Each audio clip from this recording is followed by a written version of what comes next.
여러분 안녕하십니까? 서울 시민을 바라보고 서울 시민만 생각하는 서울시의회 플러스입니다. 첫 소식입니다.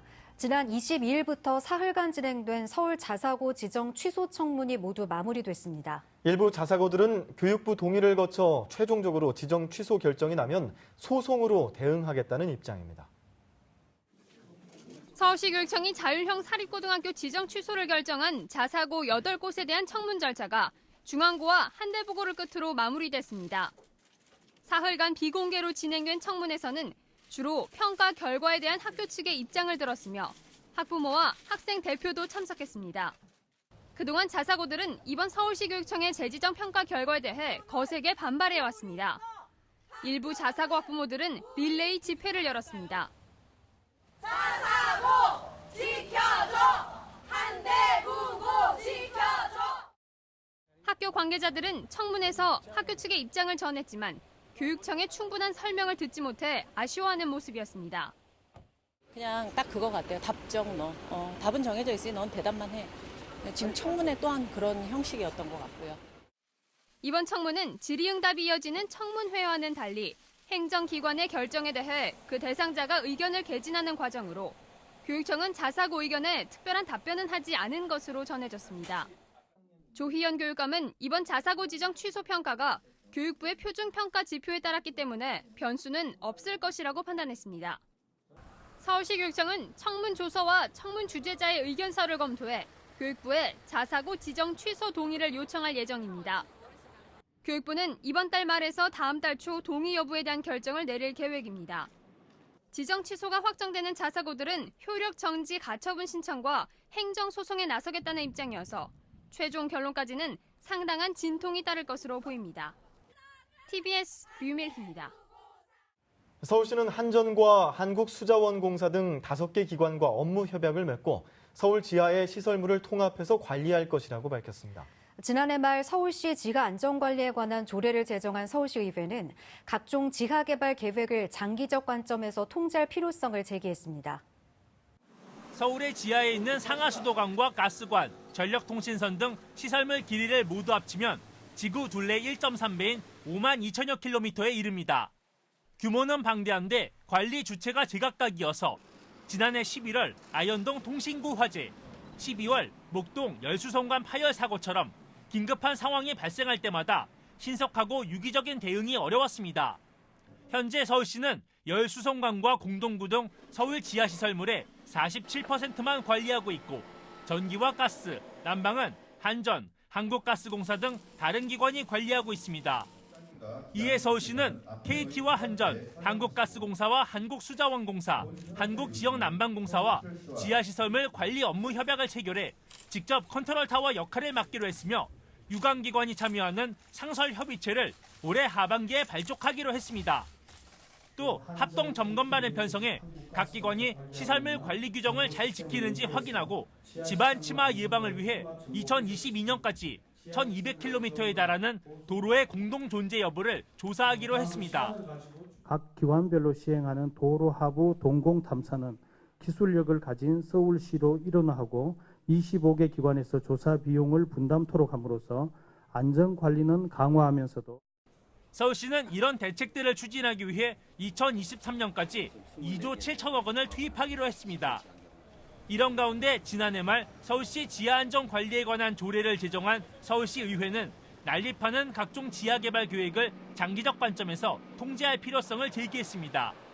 종합적으로 계획하고 좀 한 10년이 아니라 100년을 볼 수 있는 그런 장기적 계획을 가지고 좀 추진했으면 좋겠다. 서울시는 GTX와 경전철 등 각종 지하개발 공사가 지하시설물 안전을 해치지 않도록 지하개발 안전 가이드라인도 마련할 계획입니다. TBS 이강훈입니다.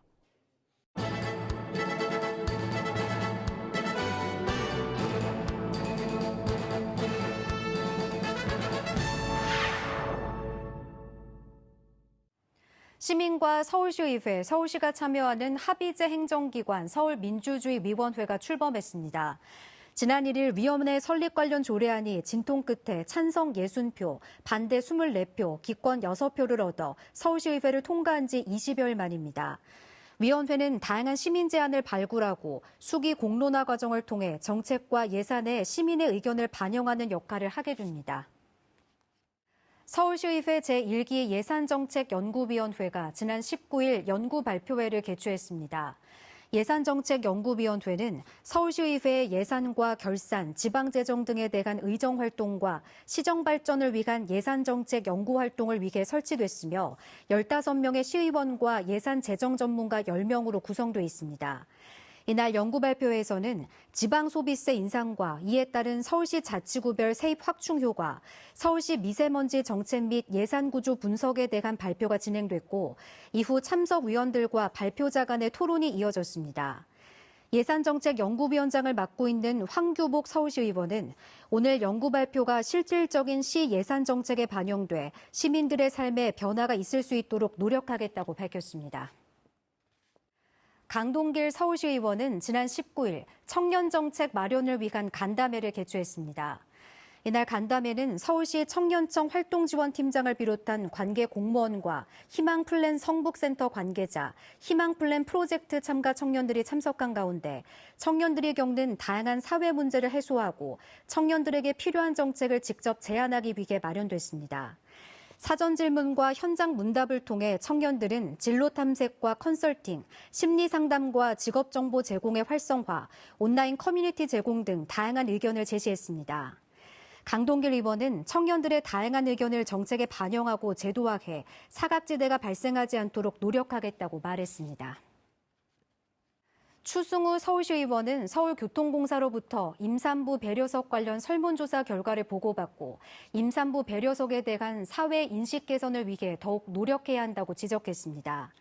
서울교통공사가 임산부 배려석 불편 민원 해소를 위해 실시한 설문조사 내용에 따르면 비임산부 행태 문항 중 응답자의 39.49%가 임산부 배려석에 앉아본 경험이 있다고 응답했습니다. 앉은 이유로는 비워져 있기 때문이라는 응답자가 54.64%, 배려석이라서는 26.86%로 전체의 81.5%를 차지했습니다. 추승우 의원은 설문조사 내용 중 응답자의 68.47%가 임산부 배려석의 문제들은 사회의 배려 문화 부족이 문제라고 응답한 만큼 서울시의회 교통위원회 위원으로서 임산부 배려 문화 정착을 위해 더욱 노력하겠다고 밝혔습니다.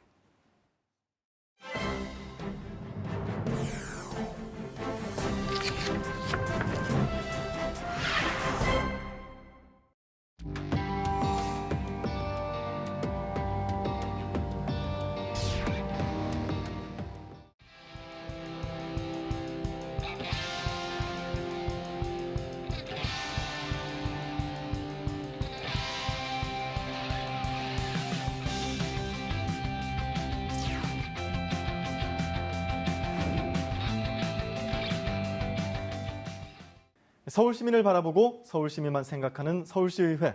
결코 멀리 있지 않습니다. 조례를 알면 서울시의회가 더 잘 보입니다. 서울시의회에서 발의 제정안 조례를 알기 쉽게 소개해드리는 손에 잡히는 조례 시간입니다. 서울 강서구에 위치한 서울식물원은 공원과 식물원이 결합한 서울 최초의 보타닉 공원인데요. 지난해 10월에 임시 개방된 이후 시민들의 사랑을 받으며 새로운 지역 명소로 떠오르고 있습니다. 이 서울식물원과 함께 서울 서남권 활성화에 큰 기여를 하고 있는 곳이 또 한 곳 있는데요. 바로 우리나라 주요 대기업들이 미래를 이끌어갈 마곡 산업단지입니다. 오늘은 이 마곡 산업단지의 개발과 활성화를 위해서 서울시 의회가 시행 중인 조례를 알아보겠습니다. 네. 자, 서울특별시 마곡 산업단지 지원에 관한 조례안 설명드리겠습니다. 이 조례안은 지난 2011년 마곡 산업단지의 입주자 유치와 지원 등에 관한 제도적 기반을 마련해 기업 유치를 촉진하고 단지를 활성화시키기 위해 제정됐는데요. 이 조례에서는 마곡 산업단지의 조성 목표와 유치 업종, 입주 절차에 대한 규정을 마련하고 또 창업 지원과 인력 양성, 산학 협력과 기술 개발 지원 등 다양한 지원 사업을 통해 산업단지가 활성화될 수 있도록 사업 추진 규정을 마련하도록 했습니다. 또 중요 정책 사항을 심의하고 입주 기준과 입주자 심사를 위해 마곡 산업단지 정책심의위원회를 설치하고 운영에 관한 사항 등을 명시했죠. 네, 그렇습니다. 지금은 한국의 실리콘밸리라 불리는 이 마곡동은 불과 20년 전까지만 해도 농가밭을 볼 수 있었고 또 수요가 많지 않다는 이유로 지하철이 서지 않는 서울의 마지막 미개발지로 남아있던 곳이었습니다. 사실 마곡동의 개발 계획은 조례 제정 한참 전인 2005년부터 시작됐는데요. 당시 서울시는 마곡을 정보기술과 생명공학, 나노공학 등 최첨단 기술을 연구하는 마곡 R&D시티로 조성하는 계획을 내놨습니다. 하지만 글로벌 금융위기로 2009년 9월이 돼서야 첫 삽을 뜰 수 있었는데요. 좀처럼 진전을 보이지 않던 마곡은 2012년 LG그룹의 참여로 그 실마리가 풀렸고 현재는 코오롱과 롯데 등 주요 대기업들의 협력업체들이 잇따라 마곡지구에 들어와서 첨단 연구개발 중심의 거점이라 해도 과언이 아닐 정도로 성장할 수 있었죠. 네, 그렇습니다. 단지 조성 이후 마곡 산업단지를 더욱 활성화시키기 위해 서울시의회는 몇 차례 개정 조례안을 발의하고 또 시행하고 있는데요. 상위법 등의 시행령에 따라 산업단지 입주 계약을 체결하지 않을 수 있는 경우를 규정하고 또 산업단지 관리 전반에 관해 시장의 책무를 명시했습니다. 또 산업단지 관리에 관한 정의를 신설했죠. 네, 서울시의회는 지난 2017년에 또 한 차례 개정 조례안을 제정해서 보다 체계적인 관리에 들어갔습니다. 단지 조성의 주체인 서울주택도시공사와 기업 지원 전문기관인 서울산업진흥원을 관리 업무 위탁기관으로 명시했는데요. 두 기관의 협력을 통해 물리적 환경을 조성하고 다양한 기업 지원 활동을 수행할 수 있도록 마곡 산업단지의 전문적인 관리를 추진하도록 했습니다. 네, 맞습니다. 서울시의회의 제도적 기반 마련뿐 아니라 서울시의 마곡 산업단지 활성화 사업도 더욱 탄력을 받고 있는데요. 서울시는 지난 3월 엠밸리 자문단과 기존의 마곡 산업단지 정책심의위원회, 입주기업체 협의회, 제도 개선 정책 방향과 관련된 이 중앙정부, 그리고 SH공사와 서울산업진흥원 등 마곡과 관련된 민간, 공공기관 소속 전문가 100여 명으로 구성된 엠밸리 포럼을 출범했습니다. 이를 통해 안건 발굴과 현안 회의, 운영평가 등이 활발히 이루어질 수 있겠고요. 또 단지 내 공시를 벤처, 창업기업에 무상으로 제공하는 프로젝트를 시작해 대기업과 중소기업이 상생하며 동반 성장하는 R&D 융복합 혁신 거점으로 만들겠다는 계획을 발표했죠. 연구공간 입주기업 모집 공고문은 오는 8월 중 서울시와 서울산업진흥원 홈페이지를 통해 확인할 수 있을 것으로 보입니다. 네, 상대적으로 개발이 더딘 이 마곡이 첨단 연구개발의 메카로 떠오른 데에는 각계각층의 끊임없는 노력이 필요했을 것으로 예상되는데요. 보다 체계적인 관리와 활성화 사업의 진행으로 청년들의 일자리 창출과 또 마곡지구의 유동인구 증가로 서남권의 지역경제 활성화까지 예상해 볼 수 있는 만큼 마곡 산업단지의 발전을 위한 보다 다양한 시도들이 계속되길 기대해 보겠습니다. 이병도 의원이 서울혁신파크 다목적홀에서 열린 직장맘 소통 토크 콘서트에 참석했습니다. 이번 행사는 직장맘 정책 아이디어 공모전 수상자와 현장에 참석한 직장맘, 직장 대리들이 겪고 있는 고충을 이야기하고 정책 아이디어를 제안하는 자리로서 당사자들의 궁금증과 제안 내용에 답하고 소통하는 형식으로 진행됐습니다. 이 의원은 직장맘들이 일과 가정, 육아를 병행하면서 많은 어려움을 겪고 있고 이를 해소하기 위해 서울시와 국가 차원에서 다각적으로 노력하고 있지만 아직까지 체감할 만큼 와닿는 정책들이 많지 않은 것이 사실이라며 오늘 콘서트를 통해 직장맘, 직장 대리들의 고충을 공유하고 다양한 아이디어를 국회의원, 시의원, 실무 책임자 입장에서 각각 정책에 반영할 수 있는 의미 있는 자리가 된 것 같다고 소감을 밝혔습니다.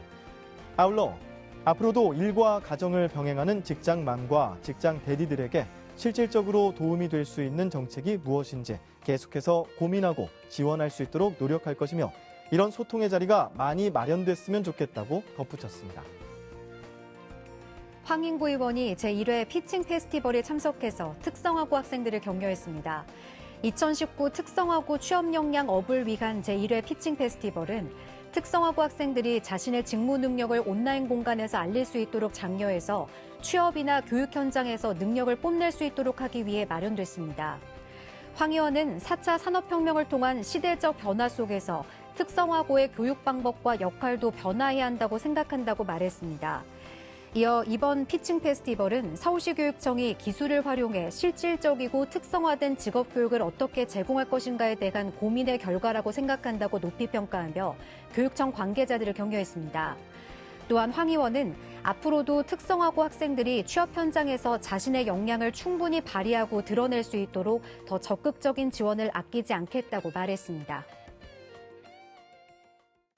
서울시의회 플러스 오늘 준비한 소식은 여기까지입니다. 다음 시간 더 알찬 소식으로 찾아뵙겠습니다. 시청해주신 여러분 고맙습니다.